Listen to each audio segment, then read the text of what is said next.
Hello, everyone, and welcome back to the Teresa Santos Show with La Rosa Realty. And today we are going to talk about the new exclusive right of listing agreement for commercial property.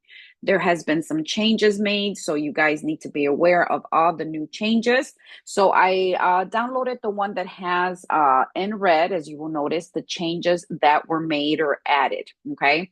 So it's pretty much the same as before. So you're going to put obviously the owner's name, you're going to put the brokerage name, right? Not before it was and the agents were putting their name, not necessarily the broker. So you make sure that you put the brokerage name here, not your name.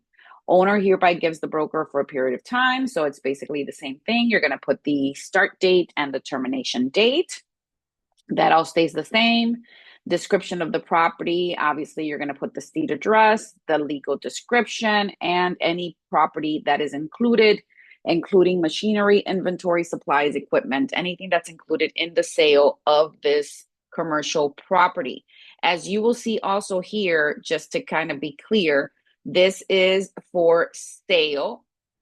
Whether they decide to lease, whether they decide to do a lease with option to purchase, whether they decide to rent or exchange for the herein described property and personally described in paragraph 1A.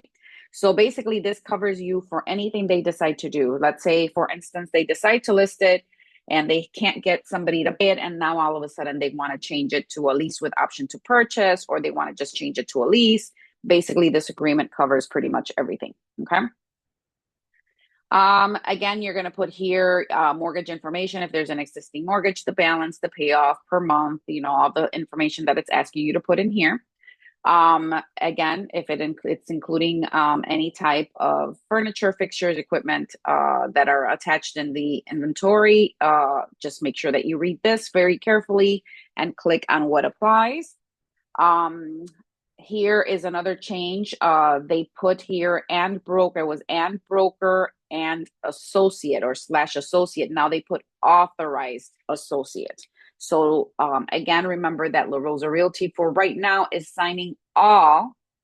Where it says broker or sales associate, it's going to have the broker's information. Here will be your initial, here will be the broker's, but the brokers have to sign first before you send it to your clients. So make sure that you send these contracts out to whoever your team leader, broker, or assigned person to sign your authorized, to sign this form, basically, this contract, okay? Again, now they've added this part. The parties acknowledge this form should be not be used to share offers of compensation to buyers, brokers, or buyers' representatives via any field in the multiple listing service. So the same thing they've been putting on pretty much all the new forms. Here, everything kind of stays the same. The seller opts out or opts in, virtual office website. It's very similar to our regular exclusive right of listing. So just kind of go through it. I'm not going to go step by step. I just wanted to share the changes. Again, read all this here, and then here is where some changes happened. Owner agrees. Brokerage commissions are not set by law and are fully negotiable, so that was added. The other thing, this pretty much stayed the same, except the part where it said and to offer compensation in the amount of, so the section that it said that we offer compensation to a buyer's broker is not here. So basically they took everything out and they put this one. No, it's going to be compensation to the listing agent, and no compensation will be offered to buyer's broker, right? So that's the new one that's in there. So it's either going to be this or it's going to be this, right? So it says to give broker permission to pay cooperative brokers except when not in owner's best interest, and to offer compensation the amount of. So here's where the compensation to the buyer's broker would be if the seller is giving the broker permission to share their compensation or the compensation agreed on, or again, no compensation will be offered. So there's only two options here that you will be able to choose from when it comes to that. Okay, so just make sure. And obviously here is where you're going to put the total compensation. And let me just go back because I just lost it here. Okay, to pay compensation to broker properties, any interest. Okay, So again, read these. These are pretty much all the same, right? Authorized sales associate. Again, it just changed from associate to authorized sales associate. They put the same thing again regarding the multiple listing service. Broker commissions are not set by law and are fully negotiable, right? So it's telling us again that it's fully negotiable. And here is where we're going to do the check one, check A, B, A or B, right? So regarding this, right? So this is the owner agrees that the compensation will be paid in the amount of, right? So this is how much the compensation of the purchase price, or X amount to buyer's agents who represent the interest of the buyer and not the interest of the owner in this transaction. So here's going to be your total compensation. And then this is what they're agreeing to pay the buyer's agent if they choose to do that. Okay. And then here on the bottom, it's going to ask you again, check one, right? It's going to be A, B, C that they're going to, or A and B that they're going to choose. So check one, a percentage of gross sales price, or a percentage of gross sales price plus including fees brokers may pay to cooperating brokers. Owner shall pay this fee at the time and from the proceeds of closing. If the owner transfers the property to nominal consideration, owner shall pay on the date owner transfers title. So this is basically where you're going to put your total commission.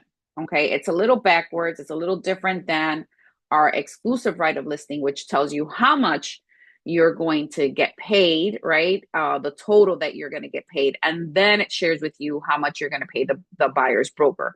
This is pretty much just a kind of the opposite. It's giving us how much are you going to pay the buyer's brokerage, right? The owner agrees if he's going to pay a buyer's broker or if he's not going to pay a buyer's broker.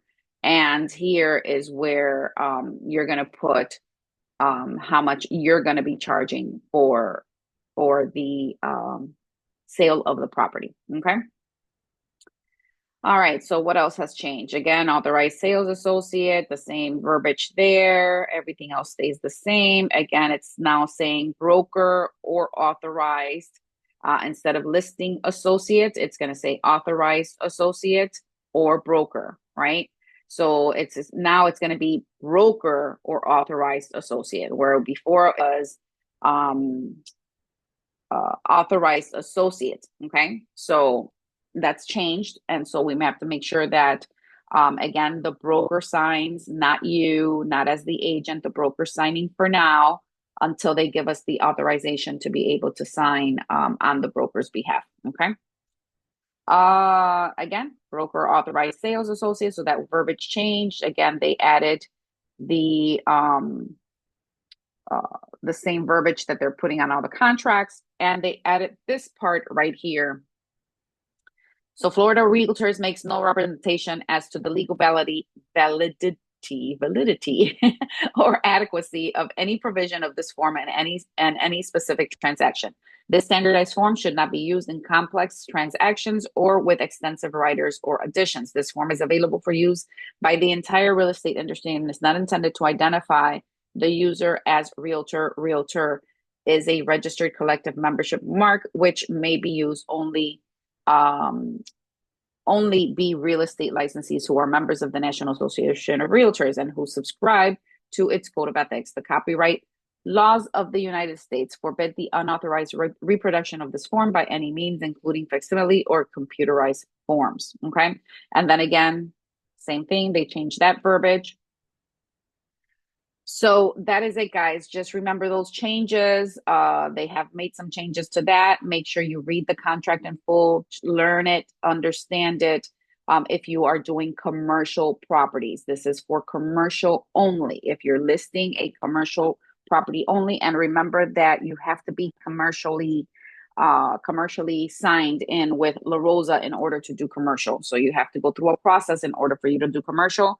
So if you're interested in that, let me know so I can connect you with the person that you have to do. There is a monthly fee attached to that to be part of their commercial division, but you also get support with it as well. So make sure that you guys, again, read it carefully, understand it, and make sure that you're always giving it to your broker to sign. All right, guys, have a good one.